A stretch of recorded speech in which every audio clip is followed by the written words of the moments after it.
Well, in this talk, what I want to address is this: Christians, Muslims, and the transgender issue. Now, let me begin by saying that Christians and Muslims both share compassion for those who struggle with gender dysphoria. And they desire to reach out to them with love.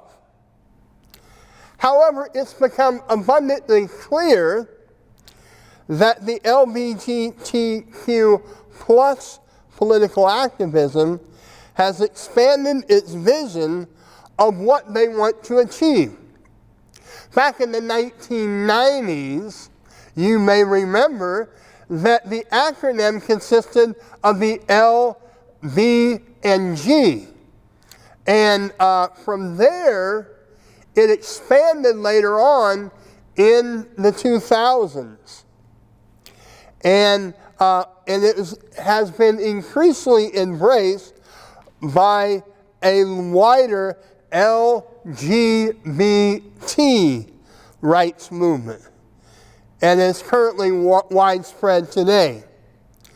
But what it advocates is this: the acceptance of trans people on their terms, and demands that one must ascribe to the idea that gender identity differs from the sex assigned at birth.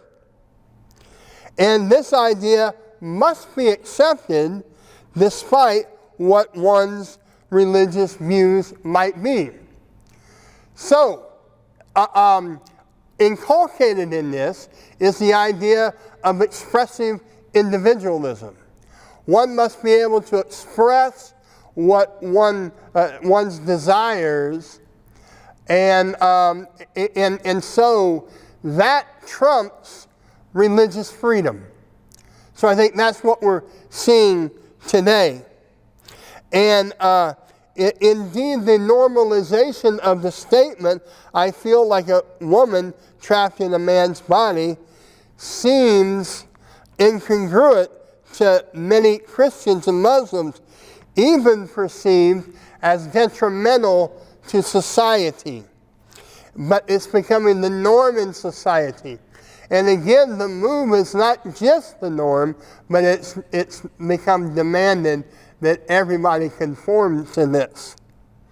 Now, this concern has been reflected in statements made by the Sikh Council of North America, as well as the Southern Baptist Convention. The Muslim scholar Yasser Qadi, on behalf of the Sikh Council of North America, has said, "The Quran is explicit that mankind has been divinely created from a male and a female. For example, it says, 'O mankind, we created you from a male and a female.' It also states that mankind is divided into two sexes of male and female, such as, and from the two of them, he spread forth multitudes of men and women, and the male is not like the female." So it's clear from a Quranic understanding that there is a gender binary that God has instituted. Now, the Southern Baptist Convention, which is the largest evangelical denomination in the U.S., equally rejected this prevailing modern view of gender, arguing that God created distinct genders and distinct masculine and feminine roles, and suggested that the fall of man into sin and God's subsequent curse was responsible for transgenderism. Now, the question then needs to be answered: why is this view so popular? Well, one of the reasons that the statement, "a woman trapped in a man's body," makes sense to so many people in so quick amount of time. there obviously had to be some intellectual infrastructure that preceded this movement. In other words, ideas began to create to be norms in society. And so there were several norms already in society that allowed this ideology to catch fire so quick. And so this is where the self is called the buffered self. And this is what Charles Taylor said. Now, what is exactly the buffered self? This is where the self is self-defined and shaped from within to the exclusion of external roles and ties. Let me give you an example. The difference between a traditional culture and a modern culture when it comes to identity formation. In a traditional culture, your identity is assigned to you. It's given to you. Your dad was a locksmith. You are a locksmith. Your son will be a locksmith. It was an identity given to you. So the source of identity is from without. In a modern culture, it's flipped. It says that identity formation is from within. So you look inside of yourself, you discover a feeling or a desire, and that becomes the source of your identity. And that's what we see here. And so we find our true selves by detaching ourselves from external influences like home and family, religion, tradition, that determine who we are when we need the determine who we are for ourselves. For people, they want to maintain that religion is part of the detachment process, or at least what the divinely orchestrated books like the Bible and the Quran and the historical teachings that's been taught. One must detach from that so they can express themselves as they truly are, which is rooted in a feeling. The reason that evangelicals and Muslims balk at the idea of gender fluidity is that they believe the Bible and the Quran teach a binary view of gender. Now, the New York Times columnist David Brooks captures the mood well when he says, contemporary culture seeks to follow their passion, to trust their feelings, to reflect and find their purpose in life in order to figure out how to lead their life, because their most important answers are deep inside themselves. Now, what I want to do in this lecture is this. I want to explain why this issue is so prevalent in America and British society. I believe that movements have worked their way into American and British culture, and we are now well established to help bring the sexual revolution that we see today. The truth is that social elites have influenced people to look at the world through a secular lens. And this has been happening for some time. And every day people think and act differently. Now, we oftentimes, even in the religious world, will look through the life as a secular lens, because what happens is cultures develop certain assumptions about reality that they get from their culture that may negate their religious tradition. And so what I want to do, and I'm going to be borrowing a lot of these ideas from Carl Trueman, is I think there are 5 things that are happening that I hope will help illuminate what is going on in our world regarding this issue. One, the call by secular elites to reimagine the world. So what this does, it changes the lens which we see the world and its problems. Two, the call by secular and religious elites to reimagine religion. Remember, it's our inner feelings that are ultimately true. So you got to change the lens through which you see the world and its problems, but you also have to, the political philosophies of progressivism and Christian nationalism redefine religion. And so there are ways to undermine the authority of the scriptures in order to reimagine religion. Three, the call by secular elites to reimagine the self. We now look inwardly to feelings to determine who we are. Four, the call by secular elites to reimagine sex. This is the day that Freud took the taboos away. And I'll explain more in the coming minutes.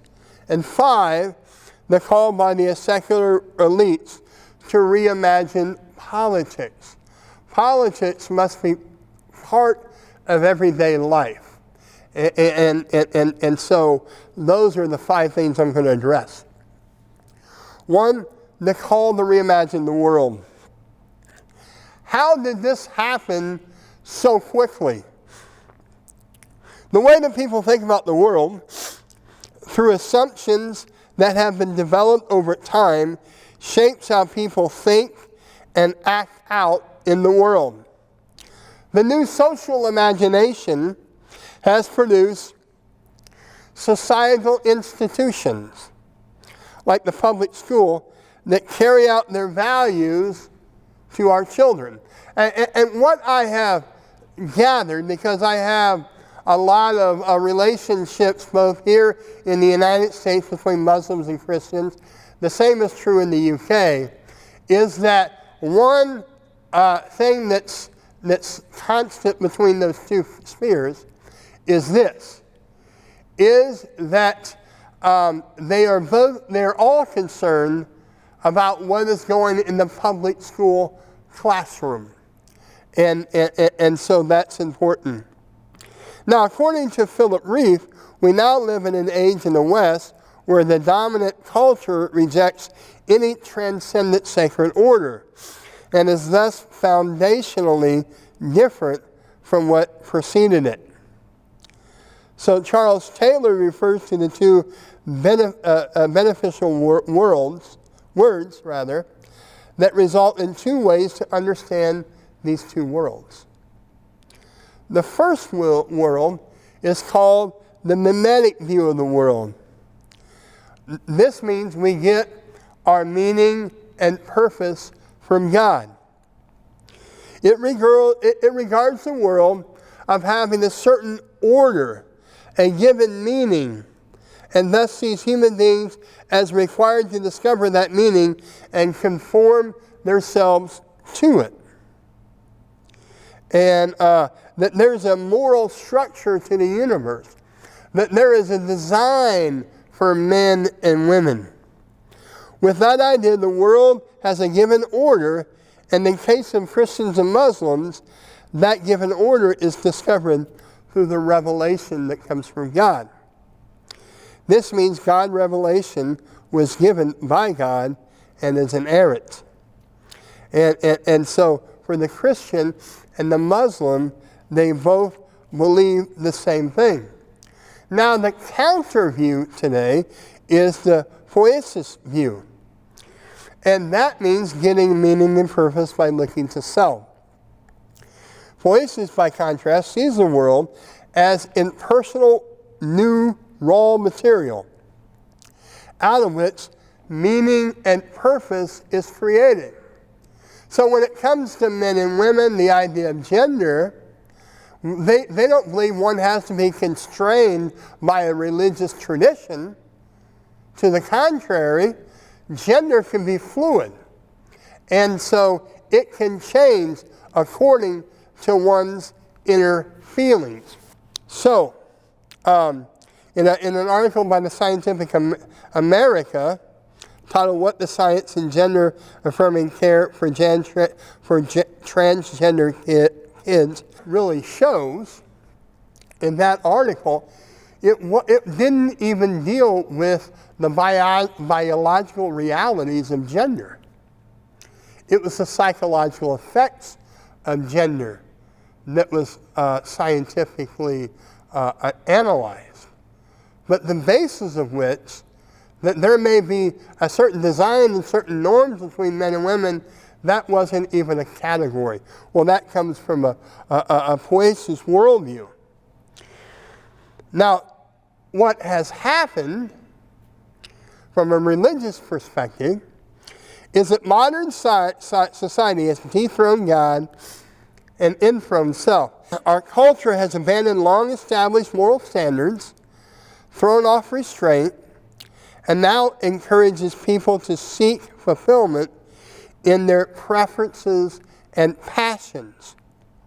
What was once unthinkable has become not just accepted, but is socially promoted and legally protected. The self reigns supreme. Now, Christians and Muslims have traditionally believed that reality is there a moral and structure to the universe, and it was created by God.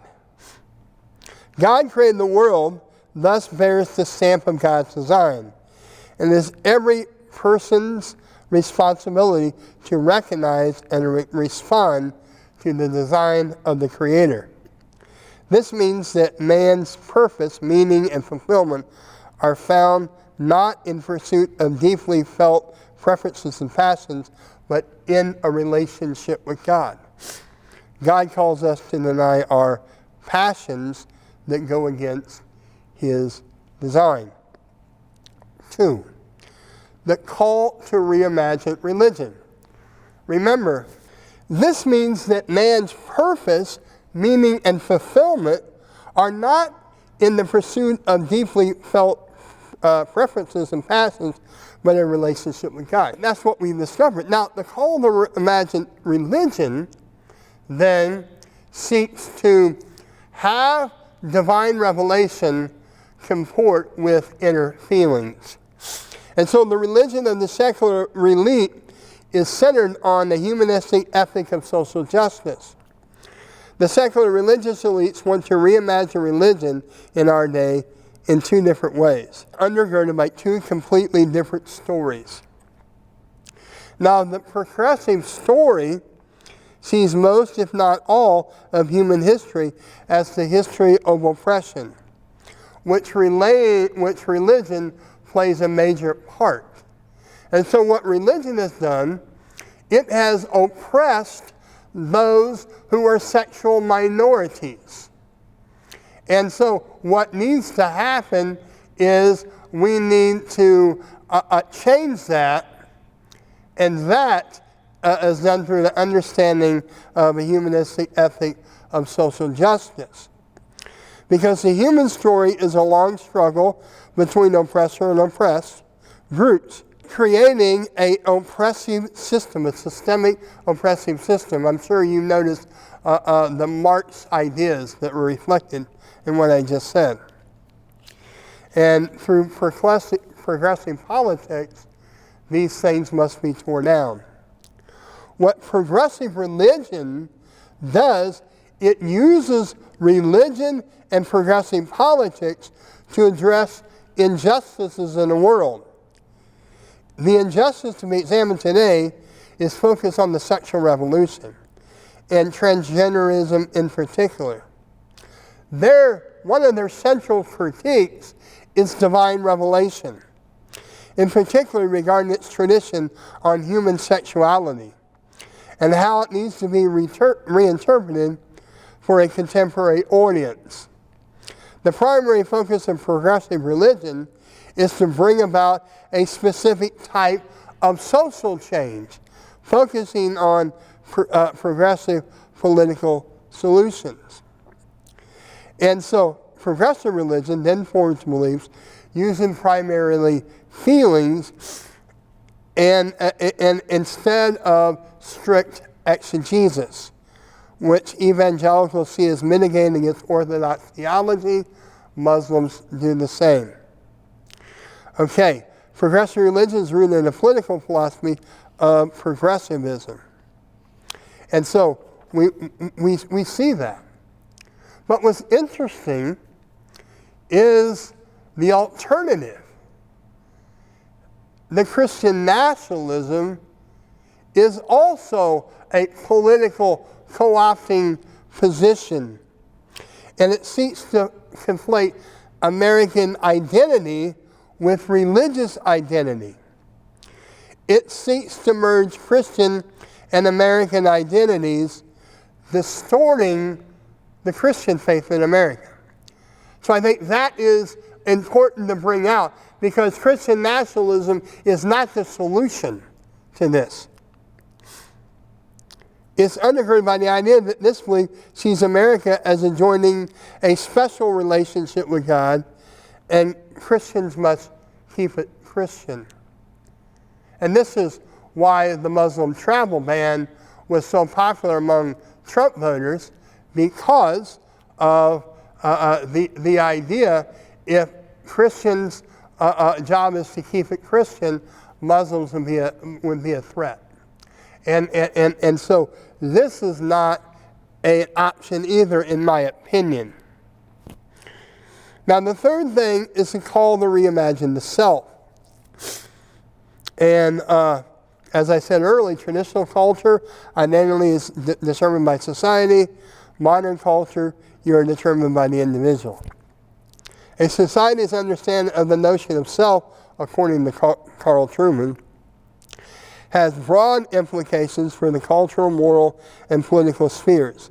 The modern notion of self, which can be called expressive individualism, to use Robert Bella's term, lies at the heart of the current cultural conflicts, including abortion, pornography, ethics of life, death, radical racial politics, freedom of speech, and freedom of religion. Expressive individualism holds that human beings are defined by their individual psychological core, and the purpose of life is allowing that core to find social expression in relationships. Everything that challenges it is deemed oppressive. Building a society based on the true understanding of the human person begins with an acknowledgement of the situation in which they find themselves. Jean-Jacques Rousseau first motivated the call to live out the psychologized self and expressive individualism. For Rousseau, people are intrinsically good until forces of society corrupt them. According to Rousseau, an individual's real identity is found in their inner psychological autobiography. They look inside within the self. He writes this in his book, Confessions. It is the history of my soul that I promised, and to relate it faithfully. I require no other memorandum. All I need to do, as I have done up until now, is to look inside myself. And so, Truman states, in Rousseau, we can see emerging the basic outlines of modern expressive individualism. Personal identity is who you are, and that's always been the case. But determining who you are has vastly changed. The change in identity that took place when identity was no longer construed by looking outwardly. Then when Rousseau came along, he influenced identity formation by redirecting the self to look inward. It used to be that your identity was given to you by God, your family, your tribe, and your community. For example, if you were born in the traditional culture, your identity served as a communal purpose. As I said earlier, Dad was a locksmith. He served this community by being a locksmith. A locksmith was who he was. Chances are it was who you were going to be too. The idea that someone can be whoever they want had not yet emerged. What's more, if you were born a man, you serve your community by fulfilling the roles of being a man. Father, grandfather, that society, and these roles society had already prescribed in how they were to be fulfilled. However, what Rousseau offered was a new foundation for modern selfhood, namely the psychologized self. And psychological categories increasingly dominate the world in which we live in. The greatest political questions are determined by identity, and modern identities have a distinct psychological aspect, says Carl Treman. Thus, to follow Rousseau is to make identity psychological. This is why things like hate speech and microaggressions arise from a culture in which psychological categories fundamentally shape what is understood to be oppressed. There is a continual preoccupation with these ideas. And if it offends their dignity and inflicts psychological harm by refusing to recognize them on their terms. Psychological categories dominate almost every LGBTQ plus discussion. Next, you will see the call to reimagine sex. Remember, progressive ideology looks at everything through the lens of oppression. Why this lens? One of the reasons why is they regulate a lot of problems of society to patriarchy. And they see the problem as the power structure of society was developed by cisgendered white males that knew that to maintain the patriarchy, a traditional form of sexuality between men and women had to be the norm. And so thus cis heteropatriarchy, as it is called, is a system of power and control that positions cis straight white males as superior and normative in their expression of gender and sexuality. It is thought that this patriarchal system must be torn down. And Sigmund Freud's theories play a part in this. Now, this is not necessarily what Sigmund Freud argued for, but his disciples sure did. But he still has a lasting influence on the sexual revolution that is taking place today. He believed that society has developed taboos about certain sexual expressions. And he disagreed with making certain sexual expressions taboo because happiness is received through sexual gratification.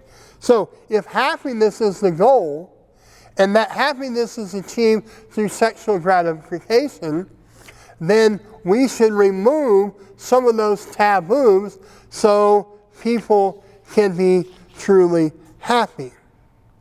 So there should be multiple forms of sexual gratification should be allowed, which means every moral regulation is self-negating because it seeks to infringe on someone else's happiness or fulfillment. This is why the state and the school system are dedicated to demolishing traditional moral codes. And it's also the reason why you have in our public schools drag queens coming into the school and reading to the kids. Why? Two reasons. One I've already touched on. We need to remove all the taboos. But another idea that Freud furthered was the idea that human sexuality, sexual desires and so on, start at birth. And so those sex begin to be formed very, very early in life. So if you don't address it early in life, that there are that sexuality is restricted by these taboos, we need to open it up, and they need to be able to see multiple ways of sexual expression. So that is the influence that that Freud believed. And also sexual identity defines who you are. So to ensure there is a dismantling of cis heteropatriarchy, even kids need to be able to explore sexuality beyond the traditional norms, which explains why schools are promoting such things as having drag queens in the classroom. Therefore, you can't leave sexual education to the parents, because any deviation from sexual revolutionary orthodoxy is repression. And so to deviate from such orthodoxy is to hold forms of patriarchy that the people of the sexual revolution are trying to delete from culture. Last one, the politicized sense of self. In 1969, from an article from second wave feminists who wrote an article titled "The Personal is Political."